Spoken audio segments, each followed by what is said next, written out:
Jusque-là, tout va bien. Mais il y a un gars qui s'est pas encore rendu compte qu'il est en train de jouer pour un grand club.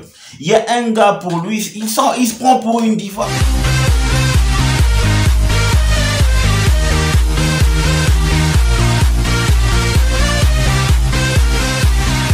Salut les gars, j'espère que vous allez bien. Aujourd'hui, on a eu droit, n'est-ce pas, à la 12e journée de la Première Ligue.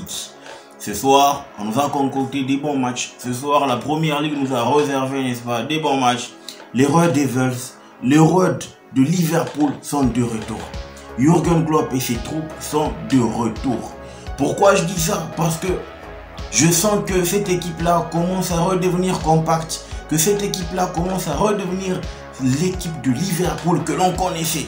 Et là, c'est de bon augure pour la suite, le suspense du championnat. Parce qu'on aimait ça, on voulait voir ça. On voulait voir cette équipe de Jürgen Klopp, n'est-ce pas, redresser la barre. Cette équipe de Jürgen Klopp, n'est-ce pas, performer, aller de l'avant et retrouver, n'est-ce pas, sa forme. Ça a tardé, mais là, c'est arrivé. Ça a tardé, mais là, ça commence à donner. Là, on sent que cette équipe de Liverpool, elle est maintenant de retour pour faire mal. Personne ne joue, hein.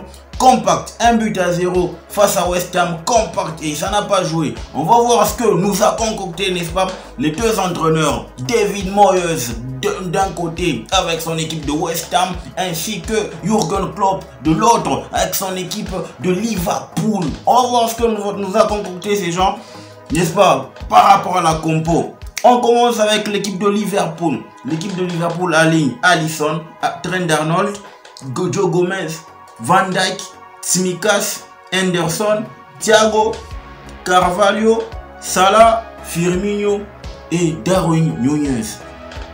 West Ham de l'autre côté aligne Fabianski dans les perches comme d'habitude, Johnson, Zouma, Kerrer, Cresswell, Fornals, Declan Rice, Soucek, Downs, Scamaca ainsi que Jarrod Bowen. Pour le coup, c'est Scamaca qui a commencé en lieu et place de Michail Antonio qui ce dernier a commencé sur le banc. Pour cette rencontre, je trouve que Liverpool et West Ham nous ont produit, n'est-ce pas, du beau jeu, parce que l'équipe de West Ham, elle aussi, elle n'est pas vraiment topissime. Regardez, elle n'est pas aussi beau à voir, elle n'est pas aussi compacte que l'an dernier. Et là, on le sait et on l'a vu durant toute cette saison. Au cours de cette saison, comme ça a commencé, West Ham perd des grands matchs. West Ham perd face peut-être à ses concurrents pour l'Europe. Et là, on sent que cette équipe n'est pas vraiment sereine. Commençons mes flops. Le flop du match, il revient à Joe Gomez. Non mais franchement, comment se peut-il que tu fais un match exceptionnel face à Manchester City le week-end dernier et là tu te trouves complètement face à West Ham? N'eût été, n'est-ce pas, le sauvetage d'Alisson qui, en passant, je lui donne un 8 dans ce match. En tout cas, West Ham, Joe Gomez considéré un penalty bête. On ne défend pas comme ça, Non mais même, c'est le b.a.-ba de l'académie, on ne se défend pas de cette sorte-là, Joe Gomez. Sur ce coup-là, il m'a déçu. Sur ce coup-là, je ne m'attendais pas, n'est-ce pas, à ce genre de prestations. Moi, il m'a déçu, franchement. Alors, mon flop du match, il revient franchement à Joe Gomez. Parce que sur ce coup-là, il n'a pas été malin. Sur ce coup-là, il s'est complètement trouvé. Mo Salah, mais top du match, Mo Salah.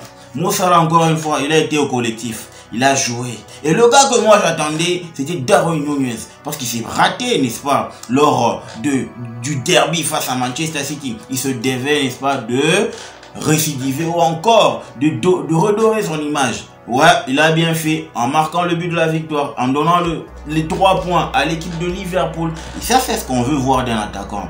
Le gars qui se remet en question et il revient pour le prochain match, il assure. C'est ça que l'on veut. On veut pas des gars qui pètent des plombs à tout moment, qui viennent avec des comportements des matadors. Pourtant là, on est en première ligue. Top performance de sa part. top performance également de la part de Carvalho. Je le disais le week-end dernier. Carvalho, pour moi, il est plus bon que Harvey Elliott. Harvey Elliott, il n'est pas bon, mais Ricardo Carvalho, le petit, le gamin, il a fait du taf. Il a fait le taf correctement. Il a fait le taf comme il se devait. Et il a performé au cours de cette rencontre. Il a performé au cours de cette rencontre. Trent Arnold également, il a fait un bon match. Dans l'ensemble, l'équipe de Liverpool s'est bien comportée sur tous les plans. Sur tous les plans, l'équipe de Liverpool s'est bien comportée. On n'a pas vu un Liverpool qui se trouve à tout moment. On n'a pas vu un Liverpool qui titube à tout moment. On n'a pas vu un Liverpool qui tâtonne à tout moment. On n'a pas vu un Liverpool qui ne savait pas quoi faire du ballon. Cette équipe-là commence à reprendre conscience. Cette équipe-là commence à voir, n'est-ce pas, le jour. Oui, on veut voir ça. Match top, n'est-ce pas, de la part de ces... Déjà que 6 points en 2 matchs, ça booste le moral. 6 points en 2 matchs, ça revigore un tout petit peu, ça requinque. Par là où il y avait cassure, là, ça commence à aller. Mais là où je fustige, n'est-ce pas, le comportement, je trouve que il y a un gars qui a vraiment pas performé aujourd'hui du côté de West Ham, c'est Gianluca Scamacca. Non mais Gianluca Scamacca, qu'est-ce qu'il a foutu? Il a été égoïste, il a tenté des choses pas possibles. Non mais franchement, le gars il s'est pas encore rendu compte qu'on est en train de jouer en première ligue. Ici c'est la rapidité. Tu dois être aux aguets. Tu dois être vraiment... Tu dois avoir cette grinta, ce tact là, n'est-ce pas, de jeter un petit coup d'œil dans la surface, de savoir qui est là, qui est à l'intérieur. Qui est à l'intérieur? Qui est à l'intérieur? Là, il y avait Michail Antonio. Il pouvait faire juste un petit geste. On parlerait autrement. Jarrod Bowen. Non mais Jarrod Bowen. Ce garçon, il a un talent indéniable. Il est pur. Il est beau. Il a un jeu bio. Mais sincèrement, on ne tire pas un penalty de la sorte. Surtout qu'en face, c'est Alisson. Tu peux pas te permettre de tirer de cette façon-là. Jarrod Bowen, il a vraiment raté le coche. Il a raté le coche. On a vu que l'équipe de West Ham se comportait bien à partir du moment où Saïd Benrahma a fait son entrée. Parce que le gars, quand il est entré, il a essayé de réorganiser les choses. On a vu que le jeu de West Ham devenait un tout petit peu versatile. Ça ne reposait plus sur Jarrod Bowen. Ça variait des deux côtés. Et ça permettait à l'équipe de West Ham de monter un bloc. Ça permettait à l'équipe de West Ham de grappiller quelques mètres, n'est-ce pas, en avançant vers le haut. Et non mais sur le coup, David Moyes, chapeau bas, sauf qu'il n'a pas la baraka ces derniers temps. Il n'a pas la baraka. La baraka ne s'accompagne pas. La baraka ne s'accompagne pas. Si je devais donner une note à ce match, j'irais un 8. Je donnerais un 8 à ce match. Le match a été parfait. Le match a été beau.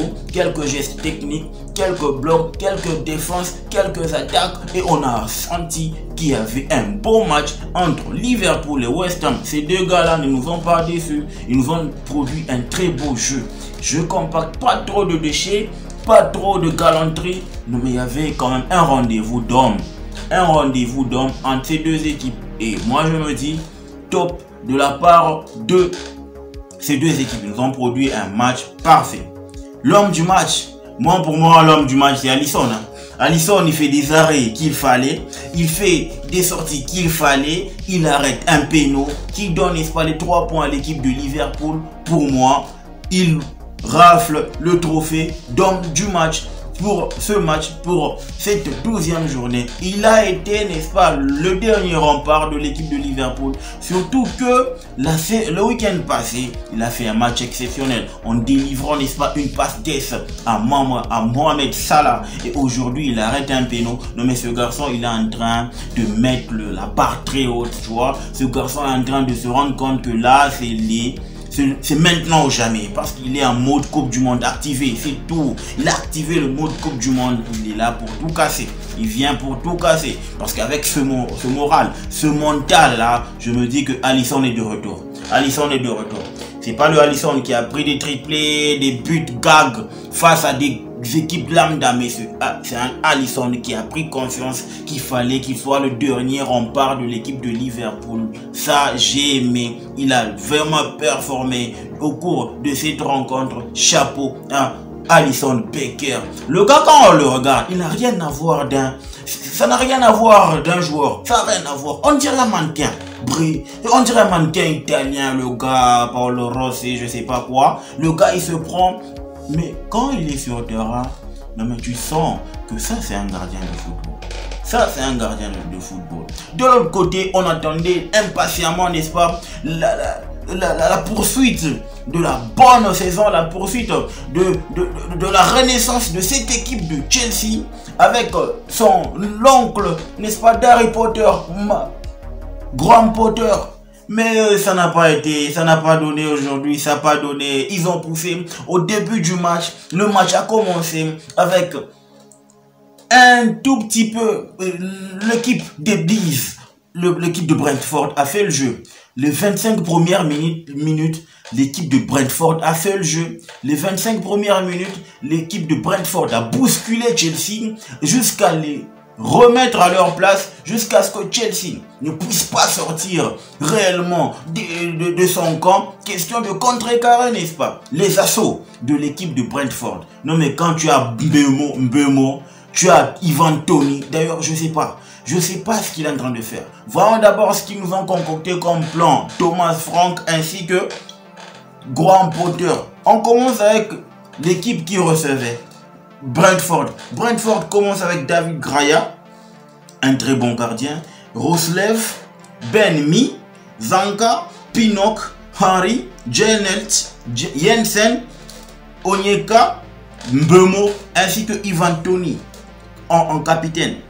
Et Graham Potter, il nous réserve Kepa Arrizabalaga dans les perches, Azpilicueta comme étant le capitaine de l'équipe, Chalobah, Koulibaly, Kukureya, Gallagher, Jorginho, Loftus-Cheek, Mount, Broja, ainsi que Kai Havertz. Jusque là, tout va bien. Mais il y a un gars qui ne s'est pas encore rendu compte qu'il est en train de jouer pour un grand club. Il y a un gars pour lui, il se prend pour une diva. Non mais sincèrement, quand tu joues pour une équipe de Chelsea, je l'ai dit et je l'ai dit et je le redirai. Il y a un gars qui n'est pas conscient qu'il joue pour un top club. Le club référence de Londres. Kai Havertz. Kai Havertz, pour moi, c'est le flop du match.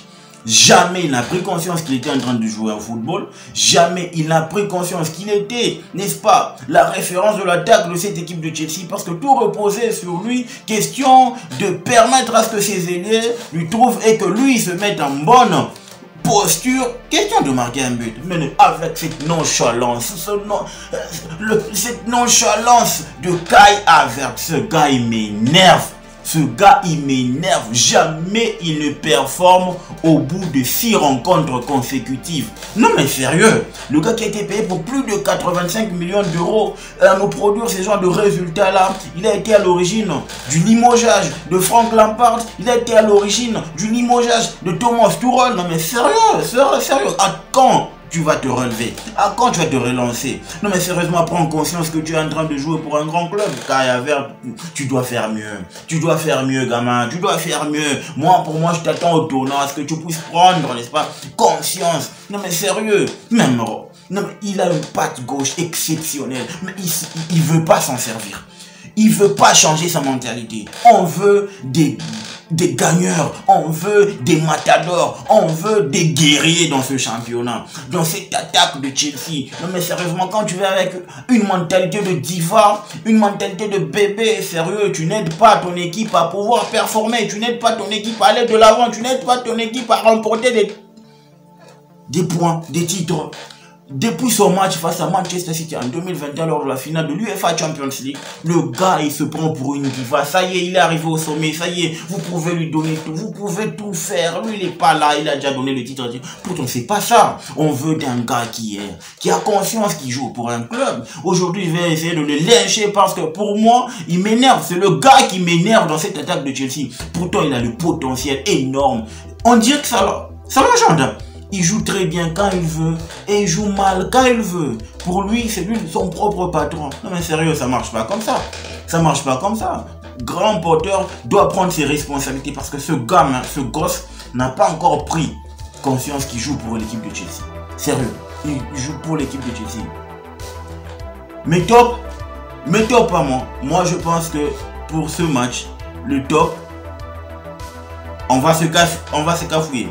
Mason Mount a été dans des très bons coups, sauf que lui aussi, il n'a pas été vraiment tranchant, mais il était dans des très bons coups. Mason Mount, il a très bien joué.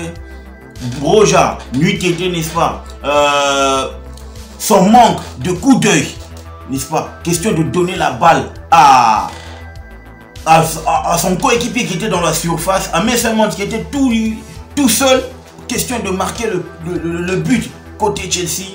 En tout cas, Armando Broja aurait eu, n'est-ce pas, une très bonne note. Mais je lui donne un 6 parce que on ne peut pas lui en vouloir. C'est son premier match comme étant titulaire et il a encore beaucoup à apprendre. Ça s'est vu sur le pitch. Il a encore beaucoup à apprendre, le gars. Il n'a pas floppé. Il a fait un match parfait, un match sérieux, un match cohérent parce qu'il a suivi aussi les consignes de son entraîneur. Il a suivi les consignes de son entraîneur. Mais Marc Cucurella, dans cette équipe de Chelsea, il n'a pas encore décollé. Pour moi, il n'a pas encore décollé. Il se prend encore pour un mannequin ou quoi que ce soit, mais il n'a pas encore décollé. Il n'a pas encore pris conscience qu'il est en train de jouer pour Chelsea.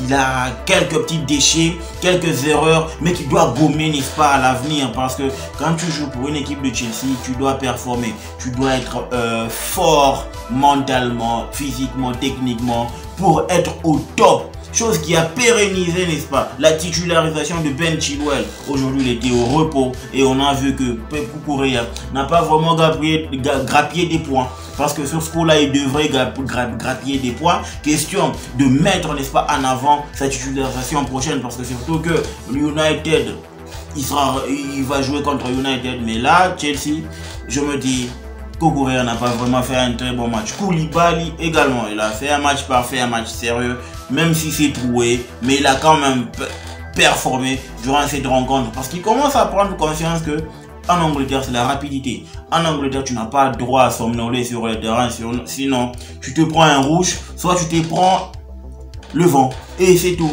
Kepa, non mais sérieux, Kepa. Il a appris de ses erreurs, ce garçon. Hein. Il a appris. Apparemment, le fait de cirer le banc pendant plus d'une saison lui a quand même fait prendre conscience que, sérieux, à la prochaine fois, lorsque je prendrai, n'est-ce pas, ma chance, il faudrait que je la saisisse à fond. Et là, il est en train de la saisir. Il est en train de tout faire pour pérenniser sa titularisation dans les perches de Chelsea. Mais franchement, face à Ivan Toney, le gars, il nous sort une parade exceptionnelle, une parade topissima, une parade de standing international. Sur ce coup-là, un autre gardien se serait troué. Mais Kepa, il a sorti toute sa grande classe, il a sorti toute sa grinta, question de nous produire un très beau match. Des belles parades sur le dernier geste. Le gars, il nous sort une parade, il s'interpose. Non mais sérieux, Kepa, match topissime. Homme du match pour moi dans ce match, c'est Kepa. Oui, Kepa, il a fait des belles arrêts. Il a fait des arrêts magnifiques. On ne peut pas l'en vouloir. Le gars, il est en pleine bourre, il est en pleine confiance. Il le sait qu'à chaque match, c'est une guerre pour lui. À chaque match, c'est une bataille de confiance, c'est une bataille de reconquête pour lui. Et là, il le fait à la perfection. Il le fait de manière sereine. Et là, moi, j'aime cette mentalité. J'aime cette mentalité de la part de Kepa. Grand porteur aura du pain sur la planche. Parce que de l'autre côté, il y a un gars qui doit pas être content du tout. Il doit pas être content, il doit s'en vouloir sur le banc. Edouard Mendy, le gars indé. Non mais ce gars, il a payé cash ses erreurs, ses déboires. Et il avait cru qu'il était arrivé, mais non, sérieusement, il va redescendre sur terre. Moi, je me dis que ça va piquer un peu dans son orgueil, parce que Kepa, il est pas... Kepa, je ne le souhaite pas, non, mais il y aura une compétition sereine, il y aura une compétition féroce entre ces deux équipes, entre ces deux gars. Le gars indé Edouard Mendy, ainsi que Kepa Arrizabalaga. Non mais sérieusement, les gars, dites-moi ce que vous en pensez en commentaire. N'oubliez pas de vous abonner, de remplir l'arena. D'ici là, on se retrouve et on se capte au prochain numéro. Le football mérite d'être vécu. Ciao.